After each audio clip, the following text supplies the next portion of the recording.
नमस्कार दोस्तों, क्राइम तक में आप सबका स्वागत है। मैं हूं सुप्रतिम बैनर्जी। आज की कहानी अमेरिका से है।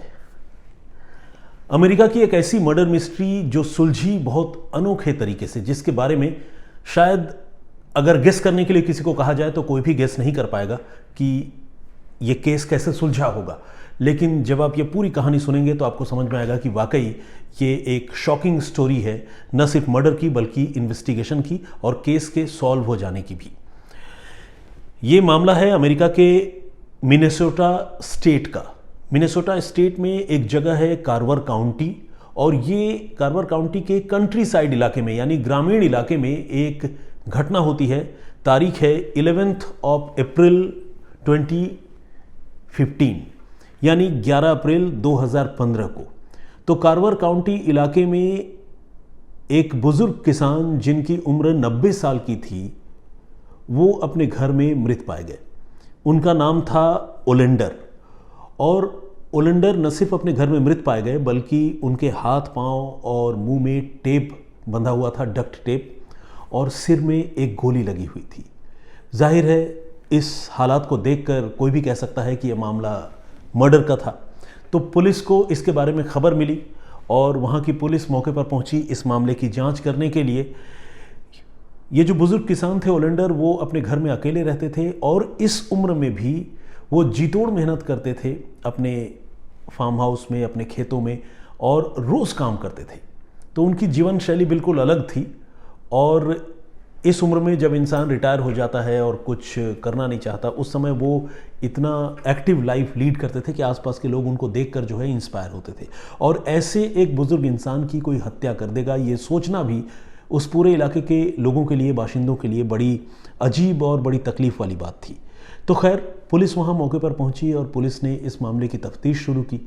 पुलिस जब सीन ऑफ क्राइम पर पहुँची तो पुलिस ने वो चीज़ें तो नोटिस की ही जिसके बारे में मैंने आपको बताया, यानी हाथ पांव में टेप लगा होना, सिर में गोली लगा होना। इसके अलावा पुलिस ने ये देखा कि घर का सारा सामान बिखरा पड़ा है, अलमारी, कबर्ड और दूसरी सारी चीज़ें, जहाँ पर भी कोई वैल्यूएबल्स आर्टिकल रखे जाते हैं, कीमती चीज़ें रखी जाती हैं, वो सारी चीज़ें खुली हुई हैं और बहुत सारी चीज़ें घर से गायब भी हैं। और अपने आप में ये जो मंजर था वो ये इंडिकेट करता था कि इस मर्डर के पीछे रॉबरी या लूट, जो भी आप कहें, वो इसके पीछे का मोटिव रहा होगा। तो खैर पुलिस इस मामले की जांच करती रही, लेकिन पुलिस को इस मामले में कोई पुख्ता एविडेंस या कोई ऐसा सुराग नहीं मिला जिससे वो इस मामले की तफ्तीश को और आगे बढ़ा पाती। पुलिस के पास कोई सीसीटीवी फुटेज नहीं था, कोई ऐसी जानकारी नहीं थी, कोई लीड पुलिस को नहीं मिली सिवाय जूतों के कुछ मार्क के, यानी फुटप्रिंट्स के। लेकिन सिर्फ फुटप्रिंट्स के ज़रिए पुलिस के लिए कातिलों तक पहुंचना, उनको आइडेंटिफाई करना तकरीबन एक नामुमकिन सी बात थी। और इस तरह एक एक करके दिन गुजरते गए और तकरीबन महीने भर का वक्त, अप्रैल की ये बात है जैसा कि मैंने आपको बताया 11 अप्रैल, तकरीबन महीने भर का वक्त गुजर गया। और इसी महीने भर बाद अमेरिका के ही सेंट पॉल इलाके में एक आदमी को एक ऐसी चीज़ मिली जिसका कनेक्शन इस मर्डर से जुड़ता हुआ लगने लगा। हुआ ये कि सेंट पॉल इलाके में एक आदमी जिसका नाम है बेरी काइल्स, वो छोटा मोटा काम करके अपना गुजारा करता है। तो बेरी काइल्स को एक मकान की सफाई के लिए बुलाया गया था और ये दिन था यही कोई 8 या 9 मई 2015, 8 और 9 मई 2015, यानी तकरीबन एक महीने बाद।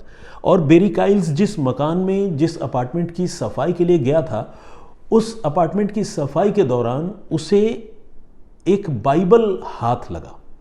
ईसाइयों का धर्म ग्रंथ है बाइबल, आप सब जानते हैं।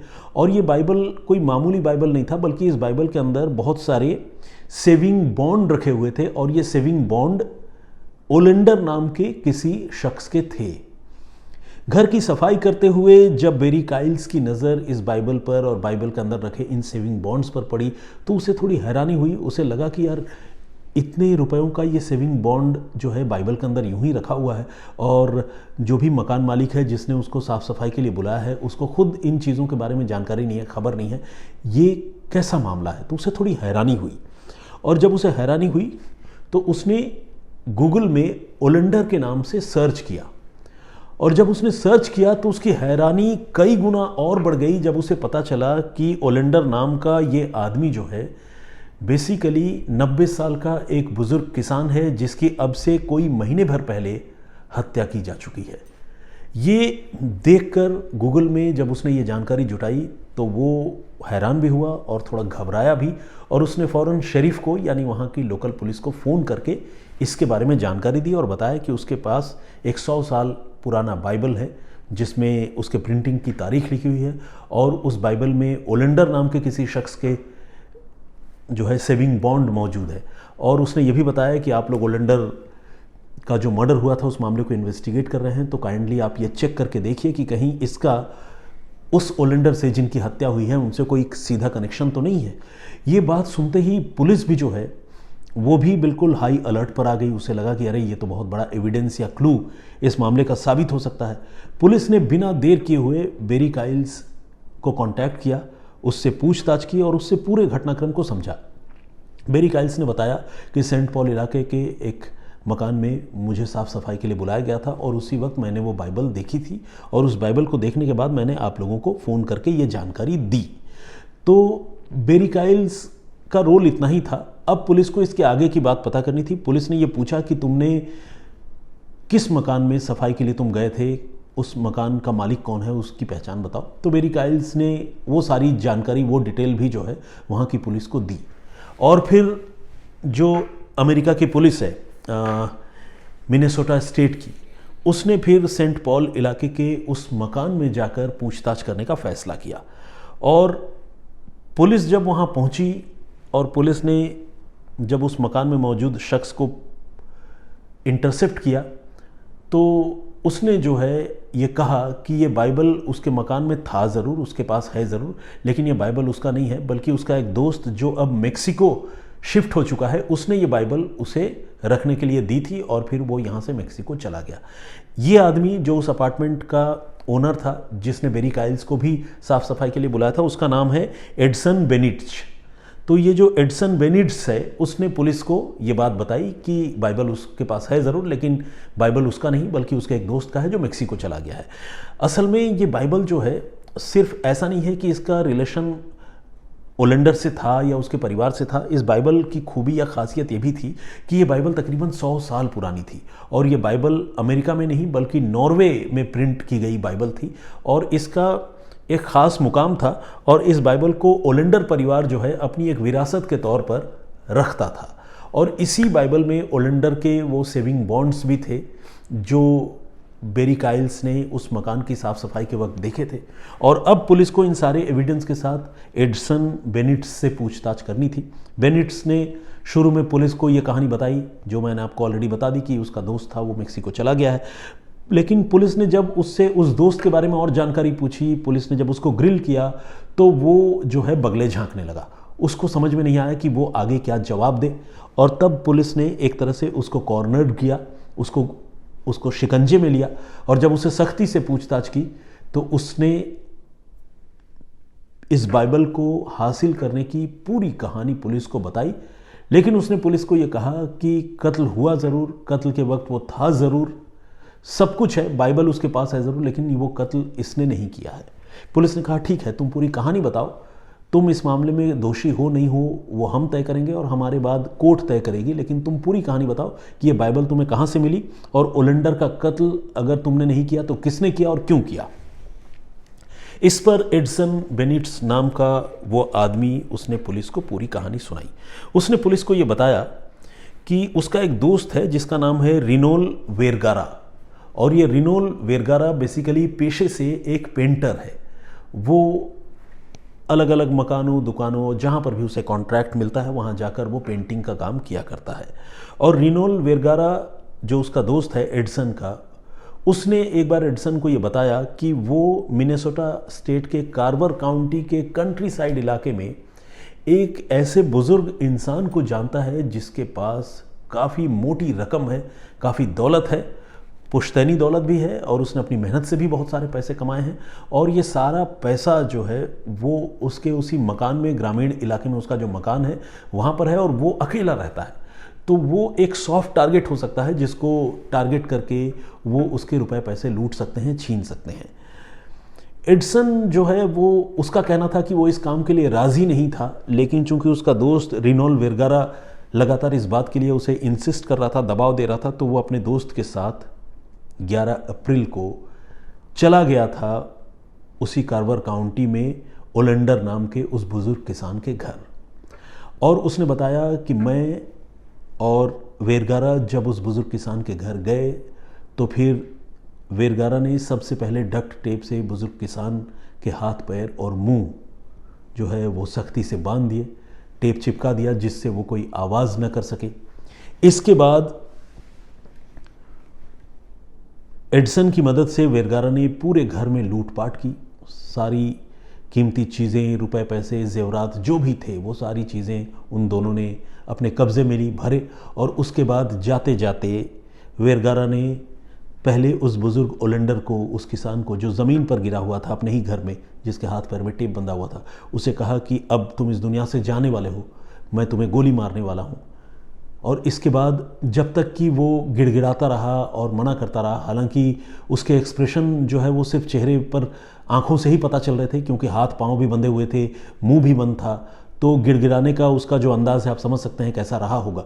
तो वो बुज़ुर्ग किसान जो है गिड़गिड़ाता रहा, लेकिन ये जो रिनोल वेरगारा इसका दोस्त है एडिसन का, इसने कोई मरम्मत नहीं की, कोई दया नहीं दिखाई, और उसके पास मौजूद गन से उसने सिर पर बिल्कुल करीब से 90 साल के उस बुज़ुर्ग किसान को गोली मारी। और फिर ये दोनों लोग उस घर से लाखों रुपए की कीमती चीज़ें, रुपए पैसे सब लेकर फरार हो गए। एडिसन का ये कहना था कि इस कत्ल में उसका एक्टिवली कोई रोल नहीं था, न तो उसने बुजुर्ग की हत्या की, न वो हत्या करना चाहता था, वो बस एक दोस्त के दबाव में इस काम में उसका साथ देने के लिए चला गया था। और उसके बाद जो उनकी बाइबल है ओलेंडर की, उस बाइबल को वो वहाँ से उठा कर लाया था, साथ में दूसरी चीज़ें भी लाया था, और ये बाइबल वही है जो मौका वारदात से उन लोगों ने कलेक्ट किया था। तो जब पुलिस को ये कहानी पता चली तो पुलिस ने फिर जो मेन कल्प्रिट है रिनोल वेरगारा, पुलिस ने उसको भी इंटरसेप्ट किया, उसको पकड़ा। और उसके पकड़ने पर पुलिस को पता चला कि ये है तो पेशे से पेंटर, लेकिन इससे पहले भी अपराध की दूसरी घटनाओं में वो शामिल रहा है, उसकी भागीदारी रही है, और वो एक क्रिमिनल रिकॉर्ड का आदमी है, ट्रैक रिकॉर्ड का। लेकिन जब उससे पुलिस ने पूछताछ शुरू की, एडिसन का कन्फेशनल स्टेटमेंट पुलिस के पास था, और उस कन्फेशनल स्टेटमेंट के बाद जब पुलिस ने रिनोल वेरगारा को कन्फ्रंट किया, जब उससे आमना सामना करने का पुलिस ने फैसला किया, तो रिनोल ने पुलिस को ये कहा कि वो इस मर्डर में गया तो ज़रूर था, लेकिन इस मर्डर में एक और तीसरा आदमी शामिल था जिसने उस बुजुर्ग इंसान को गोली मारी थी।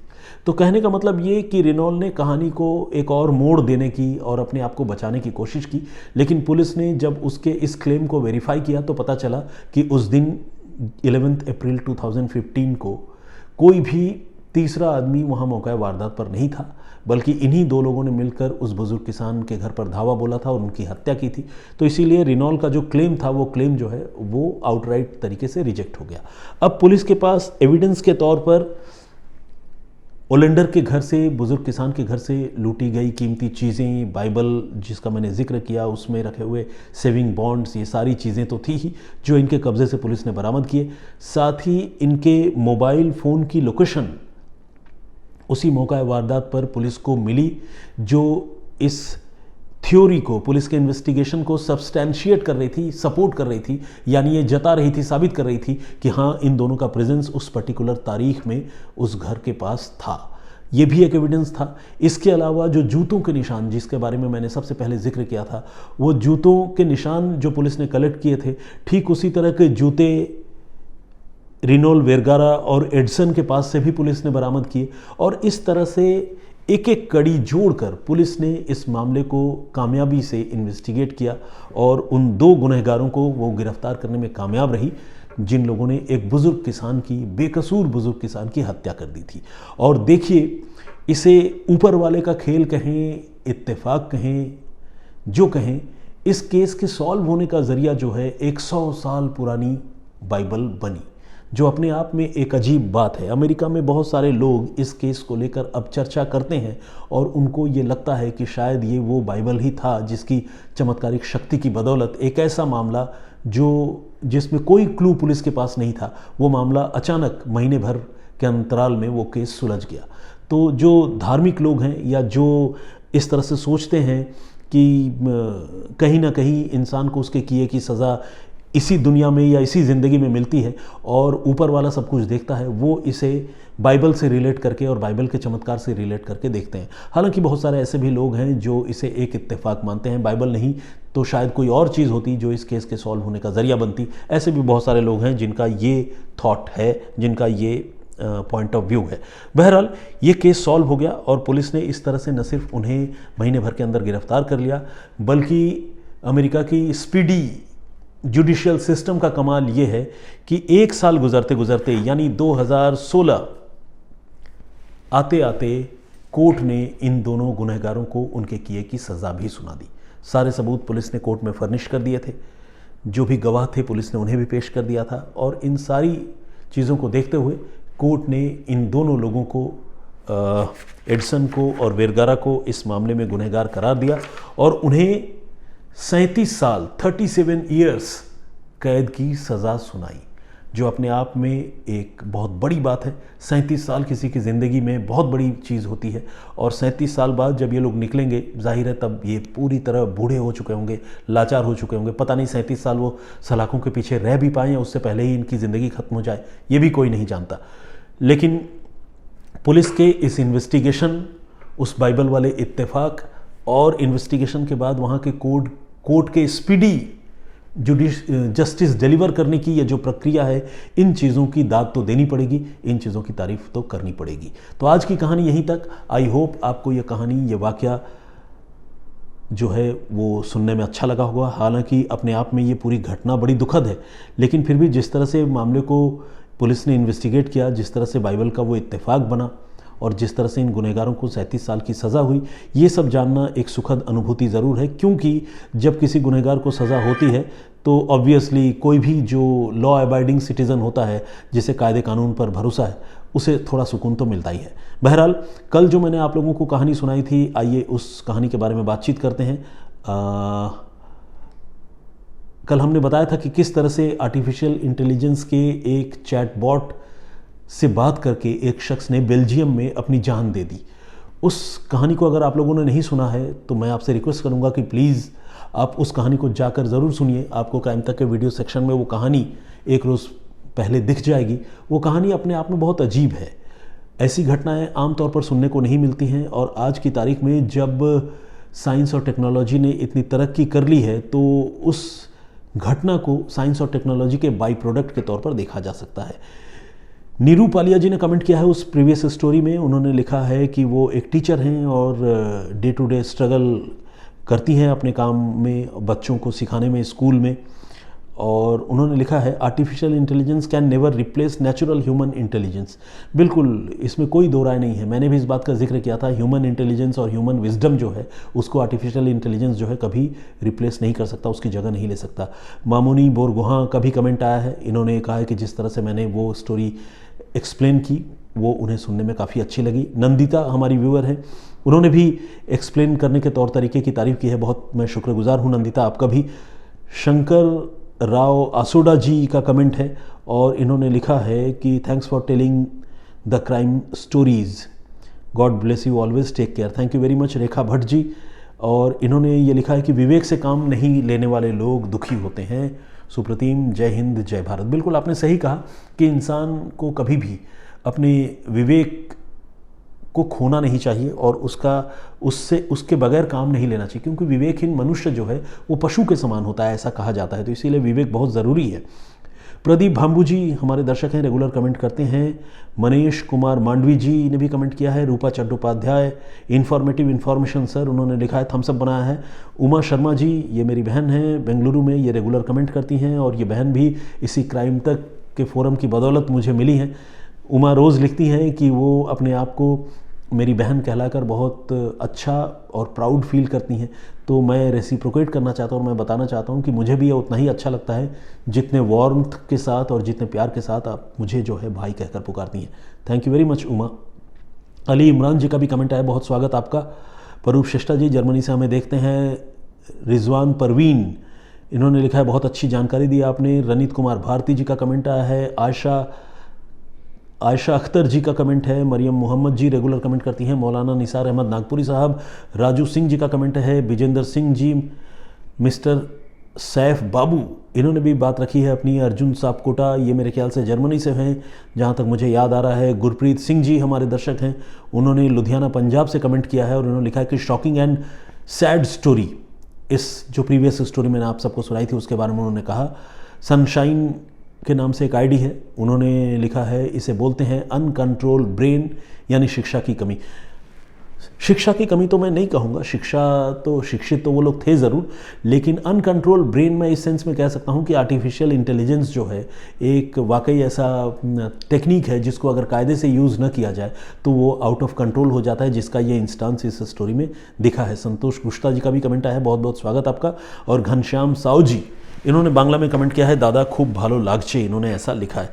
तो खैर और भी बहुत सारे दर्शकों ने कमेंट किया है, सारे लोगों का नाम at one go at one episode लेना संभव नहीं है। आप सबसे रिक्वेस्ट है कि प्लीज़ इसी तरह से कमेंट करते रहिए, अपनी बातें लिखते रहिए, अपने राय हमें देते रहिए और अपना बहुत ख्याल भी रखिए। फिलहाल मुझे इजाज़त दीजिए, मैं फिर हाजिर होऊंगा किसी और कहानी किसी और वाक़े के साथ। तब तक के लिए जय हिंद, जय भारत।